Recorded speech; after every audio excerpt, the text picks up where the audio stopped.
रउआ लोगन के प्रणाम बा। नई नई स्टिचिंग में ये देखिन जा ब्लाउज के यहाँ हम काट ले हैं। आज का साइज जौन है कि 34 साइज का होता है। आप लोग जितना आप लोग का लंबाई चौड़ाई होई ब्लाउज का ओकरे हिसाब से ब्लाउज के काट लेब जा। आ ब्लाउज का लंबाई जौन है कि 14 है, तैयार हमें 13 रखे के है। आ कंधा 5.5 इंच का, मुड्ढा भी 5.5 इंच का है। आ सीना का चौथा भाग 8.5 इंच है। आ कमर का चौथा भाग 7 इंच है। 1 इंच कमर के प्लेट खातिर के है, 2 इंच मार्जिन का है। जैसे मार्जिन यहाँ आप लोग 1.5 इंच ले सकीला जा। आ गला का जो चौड़ाई है वो 2.5 इंच का है। गला का जो लंबाई है वो 11 इंच का है। आ नीचे से हम 3 इंच पे निशान लगौले हैं। यहाँ आप सीधा लाइन खींच लेबा। जैसे आप लोगों का जितना भी गला का लंबाई चौड़ाई हो ओकरे हिसाब से ले ले जाए। यहाँ हम अपन साइज का ले ले हैं। एक बाद ये देखिए 3 इंच पे नीचे से निशान लगा लेबा। यहाँ भी सीधा लाइन खींच लेबा। एक बाद ऊपर ऐसे 1 इंच पे निशान लगा के गुलाई दे देबा गला का। एक बाद नीचे भी हमें ऐसे गला का शेप दे देना है। तो आप लोग वीडियो में देख सकीला जा कि हम कैसे देनी है।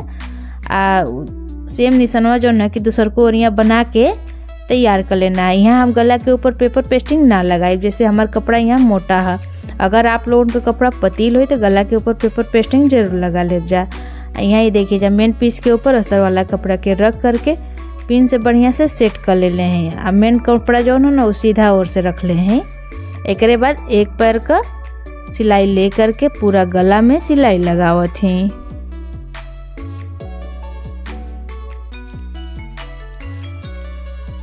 पूरा गला में हम सिलाई लगा के तैयार कर लेनी। एक बाद हम गला का कटिंग कर लेब।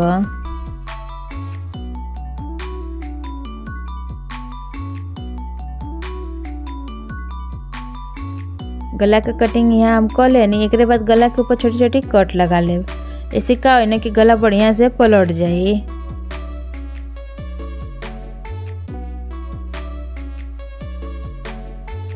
एक बाद गला के पलट के सीधा कर लेना है। आ जो का कोनवा है ना कैचिया के नोकवा से बढ़िया से बाहर कर ले के।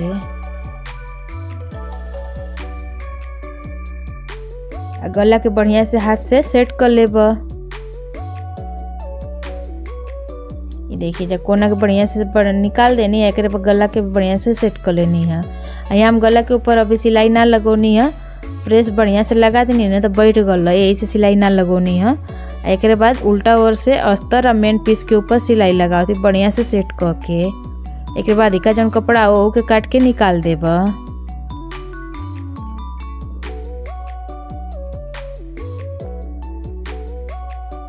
एक बाद नीचे भी जो अधिका कपड़ा है न कमर में वो के काट के निकाल देब।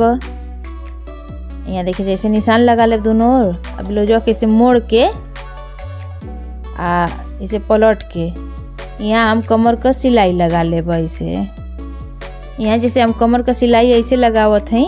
अगर आप लोगों के अगर कमर में पट्टी लगावे के होई तो वो लगा सकीला जा। चाहे तो ये वाला सिलैया का ना एगो और तरीका वाला वैसे हम सीख के अपने चैनल पे वीडियो अपलोड कैले हैं। तो वो के देख के आप लोग वैसे पलट सकीला जा। ये तरीका जो ना पलटे का यहू तरह आप लोग पलट सकीला जा कमर का सिलाई लगा के।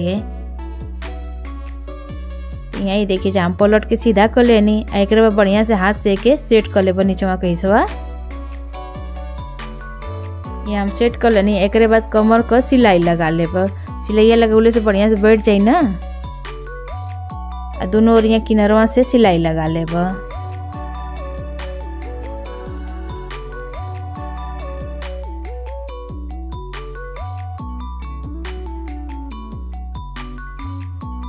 दोनों ओर सिलाई लगा के तैयार कर लेनी। एक बाद 3.5 इंच के लंबाई में ये निशान हम लगौनी है। ये हम कमर का प्लेट खातिर लगौनी है। दोनों ओर कमर का सिलाई लगा के तैयार कर लेनी। ये देखिए जा। एक बाद गला के ऊपर ही हम पाइपिंग लगावे थे। पाइपिंग जो है कि रेडीमेड वाला है। तो आप लोगों के अगर कपड़ा का पाइपिंग लगावे के होई तो ओहू के लगा सकीला जा। पूरा पाइपिंग में छोटी छोटी कट लगा देब। कट लगौले से बढ़िया से पाइपिंग घूम जाई।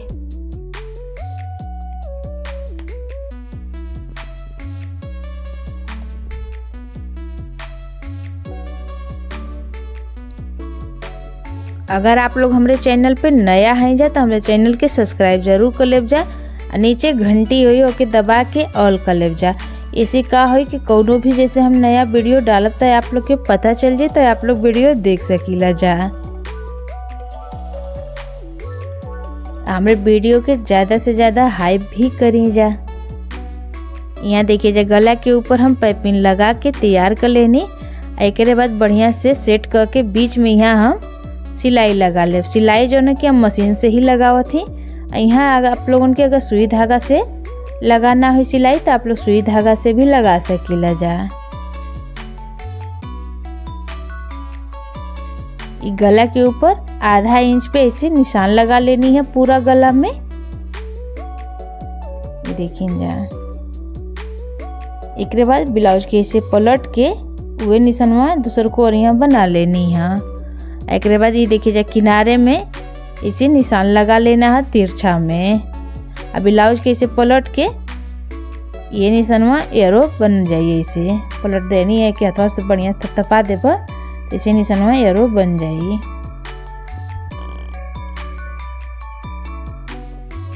दोनों ओर निशान बन गल। एक बाद हम गला के ऊपर लेस लगाए। लेस जो है कि पतील वाला है। अगर आप लोगों की ऐसे तन्नी से चौड़ा अगर लगाए कोई तो लगा सकीला जा। ज़्यादा चौड़ा मत लगाए जब बढ़िया ना लगी।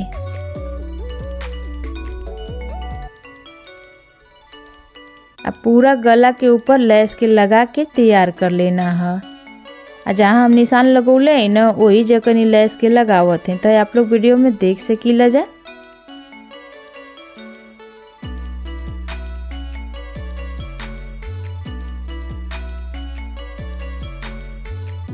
एक बाद ये देखिए जा किनारे में जो लाइन खींचले रहनी है ना वो जगह लेस के लगा के तैयार करम।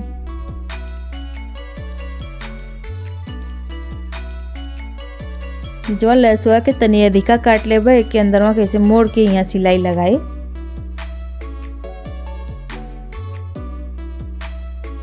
ऐसे ही दूसर को और यहाँ लेस लगा के तैयार कर लेबे। ये देखिए जा दोनों ओर लेस लगा के तैयार कर लेनी। एक बाद कमर में भी लेस लगा के तैयार कर लेनी है। अब बीच में फैंसी वाला बटन भी लगा लेनी है। यही के संगे आज के जो डिजाइन बा हमारा बन के तैयार हो गल। तो आप लोग के डिजाइन कैसन लगल हमें कमेंट करके जरूर बताएब जा। अब वीडियो अगर हमारा पसंद आए तो लाइक शेयर चैनल सब्सक्राइब करब जा। धन्यवाद।